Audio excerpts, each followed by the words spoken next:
Tottenham made substitutions which ultimately changed something for them. What did it feel like out there for United at that moment in time? Yeah, we knew that it's going to be hard the second. Obviously, they was going to push. But since before the first goal we conceded, I think we played a very, very good game, very solid. So I think we still have to work a bit on the goals we conceded. Richarlison scores. It's looking likely at that point. That's the winner. But what's the conversation out on the pitch amongst you all? Yeah, I try to talk to the guys and told them to stay in the game because it's still 5 minutes to go, and we know in a football game everything can happen. And I think we all are very strong mentally right now to come back, and that's what we've done. Well, you're 5 unbeaten now. Has that mentality come from this run that you've come on? Has something feel like it's changed? Yeah, I think it built the confidence, obviously. When we don't lose, it's always easier on the pitch, outside the pitch, in the training ground. So everyone is enjoying a lot, and yeah, we're going to try to build this on as long as possible. And look, another goal for you out there tonight. You're just enjoying life at Manchester United. You look like you're playing and having fun. Yeah, obviously, it's a lovely place to play, to develop, and I've got great teammates who are helping me, obviously, and yeah, I think everyone is working really hard, and I think it makes the job for everyone easier. Lovely. Bryan, thank you. Well done. Thank you very much. Well, he enjoys scoring against Spurs, doesn't he? 5 in his last 5 games against them. Just how impressed have you been with him since he signed for Man United, Peter? Listen, I've been impressed with him for a number of years now. I think him and Brentford, he's a killer. He's a danger. He's sharp with his touches. I thought today he was playing right in front of us here. And he's so sharp, and I think when he gets a chance, invariably finishes. He's cold in front of goal, and I think he's been such a big addition to what Manchester United are trying to do this season. Does he give you that high energy and that work ethic? Same with Cunha as well, that they've been looking. Do you know, I think his biggest attribute is it gives quality. Do you know, I think he reminds me a little bit of Mo Salah in around the box. When he gets it, he has a clear picture of exactly what he wants, whether the finish near post or back post. He almost shows like no emotion. It's just like business in and around the box, and I love that. You can play into his feet, you can dribble. Crouchy was mentioned his touches and how sharp he is. Technically, I don't think he gets enough credit. People talk about his goal scoring, rightly so, but he's an exceptional football player. And look, he just stands there real chill. You know, people have come to Manchester United, huge names, and struggle with the pressure. He just sits there, super calm, super chill, top scorer this season. So I think with him and Cunha and Mbeumo, and if they can get Šeško up and running, they've got 2 absolute belters in there to take this club forward. 25 Premier League goals since the start of last season, Peter. He's so consistent in the numbers he puts up as well. Yeah, I think certainly with Bruno Fernandes's ability as well, there was a real frustration last year with what was in front of him. He kind of found himself trying to do things on his own, probably taking more shots from maybe outside the box. But I think certainly with Cunha and Mbuemo, he's got players who are ready-made for the Premier League, players who've scored in the Premier League. They've proven that last season, and they're proving it again now. How do you view it? In the end, if you see the game, I think during the game you feel that the 3 points were there to take the 3 points home. But then, with everything that happened, with Harry has to come out, Casemiro has to come out, Ben suffered 2 goals again in the short period of time, but to manage to score again, so it's a point. When you cannot win, you don't lose the game, and once again we managed to do that. But if you look to the game, if you feel the environment, we have so much to grow as a team, because today was our day to win this game. Tottenham came and made some substitutions at half-time. What sort of changed for them to get back in the game to get the 2 goals for you? I think it's more we need to look at ourselves. We were not pressing with the same intensity. We allowed because we felt comfortable, but we need to understand that. But to feel also that if we have a little bit more bravery, we can kill this game. But sometimes it's like that. You have a first half better than the second. But the mentality is clearly there, because at the end it looked like Richarlison was going to score the winner, but then De Ligt still had the opportunity. Yeah, I think is the positive point, is that they managed to push forward, to understand with less one player is to push the ball to the final third, trying to win a corner. We did that, and then we believe in our capacity to score goals until the last minute, and we did that. I wanted to ask you about Sene Lammers' great saves today from close range. In the very opening minute of the game, it looked like he just took his eye off the ball and it rolled under, but that didn't affect him, and it could have done. What do you sense about his mentality and how he's settling? He's doing really well. He's very adult, and he understands that in the game a lot of things can happen, but especially for a goalkeeper, you need to move on for anything that happened in the last minute. So it's like a new game every time the ball is on the pitch. I think with the 23 years old, he understands that quite well.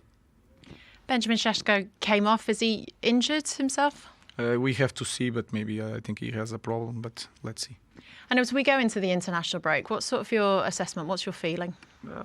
We need it is a little bit frustration, but also a little bit pride of the response of the players after the second goal of Tottenham. Then to look at the team, I understand that this is just the tip of iceberg. So we are just in the beginning of becoming a very strong team. So we have a lot to do, and we are going to work with the guys that are not going to the national team, and we are going to evaluate everything, trying to see also games from the kids. So try to use this space to on evolution of our club, not just the first team. Ruben, thank you very much. And also inform attacking players, which obviously we were speaking about Sesko, if he was ready, maybe having a good opportunity to score. But as he said, if you're not winning the game, you better not lose it. You know, so a point, a draw, I think he's going to be okay with it. But I think he regretted it. As he said, the 3 points were there for them to take it.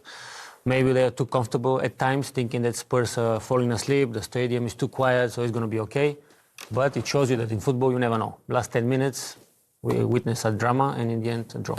Not good news for United fans. We mentioned Maguire and Sesko's injury. So Casemiro had to come off. With an injury. With an injury as well. Well, that's the job of the manager eventually, to know how to manage a situation like this and to make the players ready for the next game. And they have a good fixture of games that they can, if they're ready and have that consistency, concentration, and that bravery, let's say, of the forward pass, of the risky pass, of taking the chances when it's there.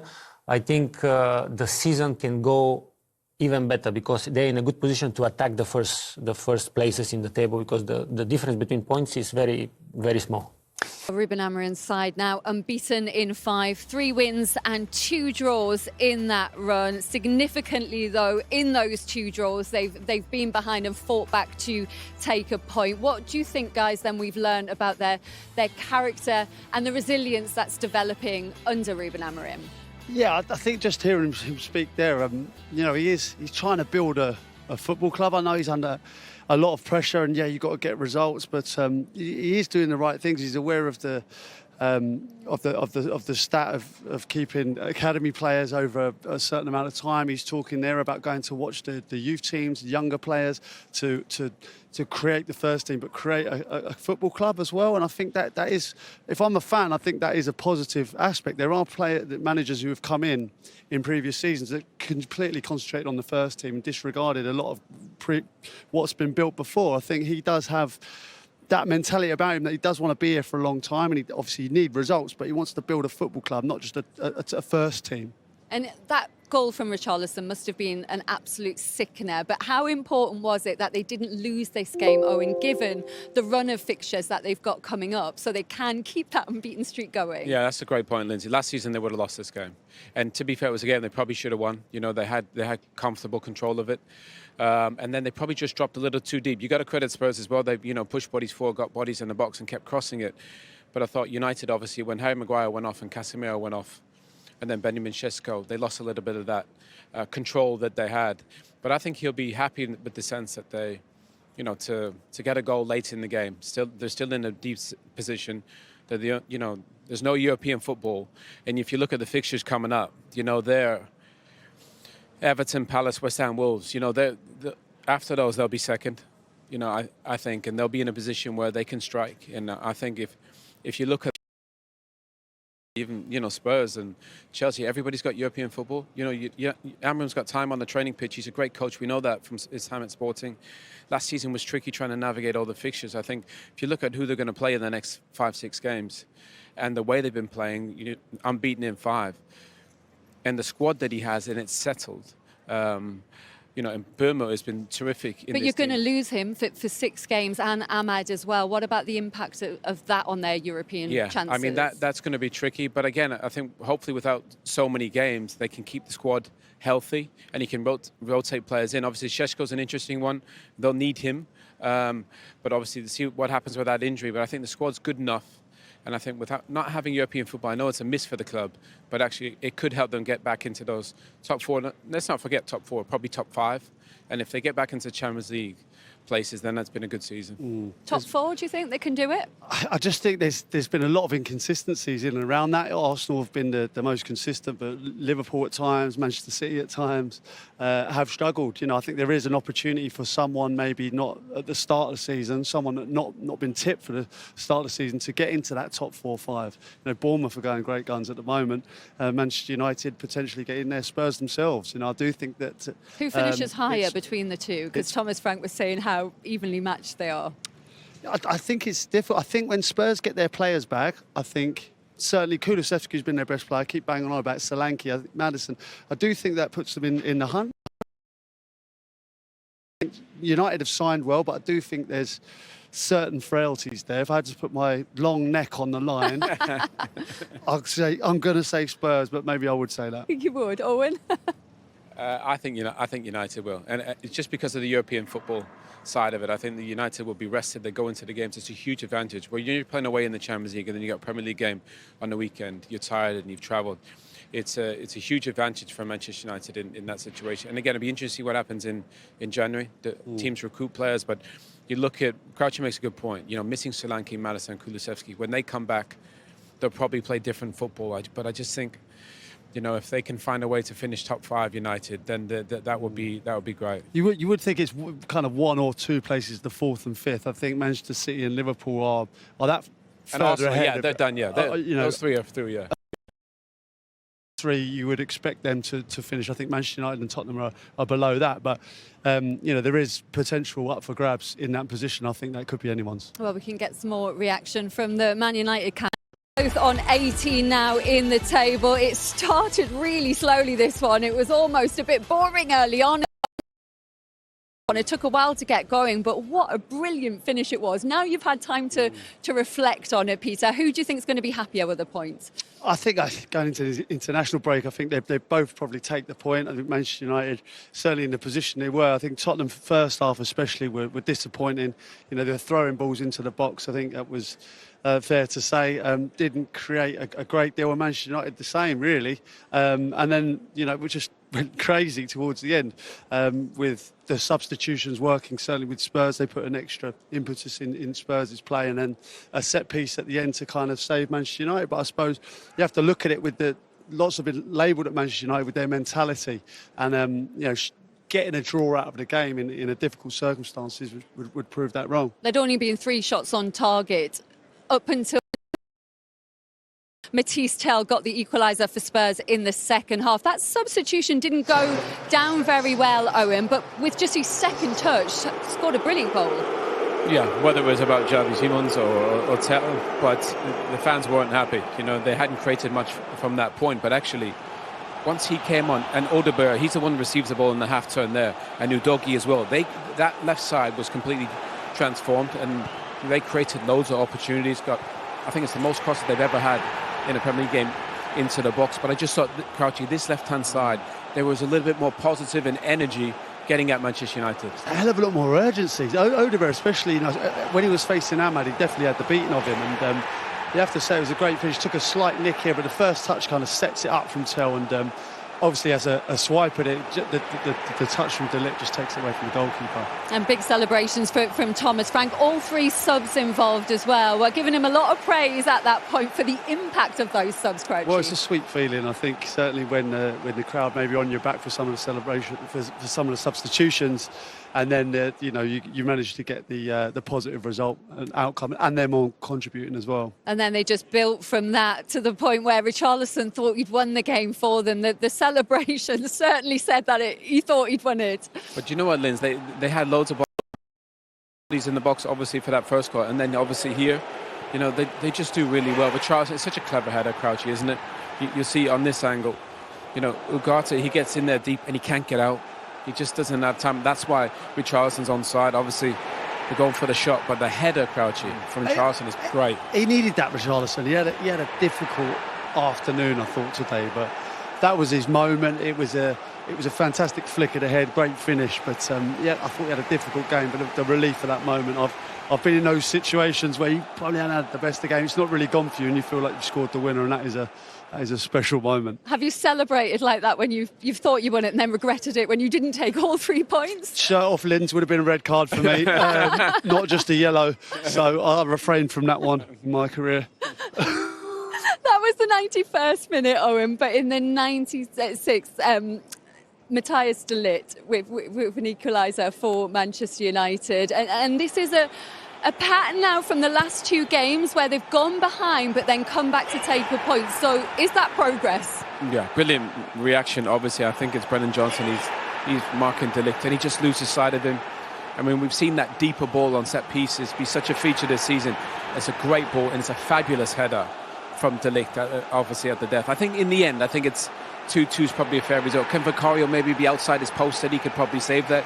Once he touches a Crouch, he's in the goal. But I thought in the end that was probably a fair result. It's his first goal of the season, but how important has he been for them defensively this season? Yeah, that's been important. Definitely, I think Luke Shaw in there has been fantastic as well, and obviously a young goalkeeper coming in as well. I think that's been important for them as well. I think Casemiro again being a protection, but listen, there was some bad moments for both sides today, but some good moments, and I think overall going into it, I think they'll be happy with the draw. How will this go down, do you think, with Spurs fans? Because that puts them up to 3rd, but having had the euphoria of that Richarlison goal and then only taking a point, so still not a win at home in the Premier League since the opening day, Owen. Yeah, I mean, if you can't win it, don't lose it. And I think obviously could have had 3 points, but a point is probably going into the international break. It's probably not a bad result, and they're in a great position to strike. Obviously, I know they've got some tough fixtures coming up. They've got Arsenal, they've got PSG, but they're in a good position in the league. See the Spurs manager, Thomas Frank, coming out to join us now. Hello, Thomas. So a point at the end of that game, after the euphoria following Richarlison's goal, does that feel like a good point gained, or do you feel like you let 2 points slip? I think the very big positive from this game is, I would say, the overall performance, but especially second half, where we stick to the game plan, stick to the structure, stayed in the game, kept doing the right thing, kept believing, which of course I think is, I think that's huge when we, look back at the Chelsea game and we haven't won as much home and all that. We know it's out there. So that to keep going, don't get attracted to stuff we shouldn't do. And then we come back, scored a brilliant goal, then we get the 2-1 up, and of course you're disappointed we don't win that late in the goal, and in the end, an 11 against 10. But that is just football. How many times have you seen it? So the positive is the players' reaction and how they kept going. And the positive, I guess, as well, the impact of your substitutions in the second half. How pleased were you with the impact they made? All 3 of them involved in Matisse's goal. Yeah, definitely. I think we talk about it all the time. It's not necessarily the 11 starting. It's the players coming on. It's a squad throughout a whole season that is the most important thing. How difficult is it with the players on the sidelines at the moment? I don't think many people have suggested that. Obviously, attacking-wise, so many players missing. How difficult has that been? No, of course it's difficult, but that's why you have a squad. So you have other players that need to both step up, and you need to make it work. That's my job. But again, on the flip side, I don't know any coach that don't want his best players on the pitch, of course. But I think today was a good step forward, also offensively. I mean, initially in the game, I think there was a lot of crosses, but not many of them came off. But obviously for the first goal, it felt like you had a really good presence in the box. Man United defenders were occupied. And I thought that's kind of where that persistence came from, kept getting the ball wide, getting crosses in. Yeah. And obviously Tel does brilliantly. Yeah, I agree. And I think first half, we got a massive chance to Richarlison. It's like it's a free header. He needs to do better. He is so good at that. We know that. But you're right. There's something in where's the opportunities, where's the gaps. So in open play, maybe a little bit down the side on the outside centre backs, but because they sink in and even they have a lot in the box, I think there's good opportunities for the crosses. How do you feel about Xavi Simons? It looked like he worked hard today. Bits came off, bits didn't come off. What do you make of his performance? But I think it was, again, a positive step in the right direction. I think he had a good game against Copenhagen. Of course, it's a different opponent today. So I think he worked hard. I think he landed on the right second balls. I think he was involved in the right actions. And I think he's getting closer and closer to a high level. What are the things you still want to do better at the end of that performance? It took a while for the game to get going from both sides, really, but what are the improvements you still want to see? No, I think we need to acknowledge it's two very even teams. Yeah. When two very even teams play each other, I think they want probably to defend quite well. We want to probably defend quite well. Yeah. Then that makes it easy just to make big chances. It's not like, when we look back at it, we gave 5 shots away in the game. That's on paper an unbelievable defensive performance, and the goal was a mistake, really. Exactly, again, yeah. Exactly. So that's why in many ways it was a positive performance going forward, in my opinion. And you're third as it stands now, following that point. How does that set you up as you go into the international break? But then when you come back, you've got 2 massive away games on the horizon with Arsenal and PSG on the way. Yeah, I think I take a lot of positives out of this performance. There's always things we want to do better. I think if someone asks us where we are right now, to be able to compete okay in the Champions League, compete okay in the Premier League, with where we were last year, and also with the amount of injuries still, we can't run away from that. I think that's quite good. There's definitely something to build on. There's so much we still want to do better, but the positive for today again was second half. The players' reactions, the mentality and the focus to keep going, doing the right thing, very impressive. Thomas, thank you very much for coming out to join us. We appreciate it. Thank you. Thank you very much. Thanks, Thomas. Good to see you. Thank you. Always honest, Thomas Frank. Very, very keen, though, to focus on the positives there from Tottenham's performance. How do you think this does set them up as they go forward? Being third in the table, Peter. Yeah, I think he spoke really well about the situation. I think we can't get carried away. He knows full well they haven't. There are improvements to be made, and he was honest about that. I think there will be improvements, but I think if you look at the players that do have to come back, certainly Kulusevski was their best player. I think Maddison, their most creative player, and the number 9, Solanke especially, I think a massive one. That's to the point that Son's been moved on as well. There's a lot of goals in that. And I think the fact that they're third in the league, and yet they haven't quite hit their best, I think. But when they get those players back, and if they're still there or thereabouts, it'll be a big achievement for them. And he's talked as well about just the 5 shots that they faced in the game. So very much given them a platform to build from. Owen, do you think it's just going to be time till that attacking rhythm can come on top of that? Yeah, I thought the first 60 minutes they were very average. Then he made the changes, and I think the energy and the momentum from the players was completely different. So I think he'll be happy with that. But you think about it, Crouchy, he said it, Kulusevski, Solanke, Maddison, Lucas Bergvall. When those boys come back in, technically they're a better side and they can probably play better football. I think they had more possession than Man United today. But again, they got the ball wide and they crossed it. It wasn't really intricate play. But I think you think about the position that they're in the Champions League and the Premier. They should be delighted considering the injury list that they have. So they'll play better football for sure. But I thought the finish was good. And although they had more possession, I think Tottenham, I think it always felt like Manchester United. I think with Cunha and Mbuemo, it felt like they had more of a cutting edge. Yeah, absolutely. And positives for Man United we will get into as well, because they take another point after going behind in a game, fighting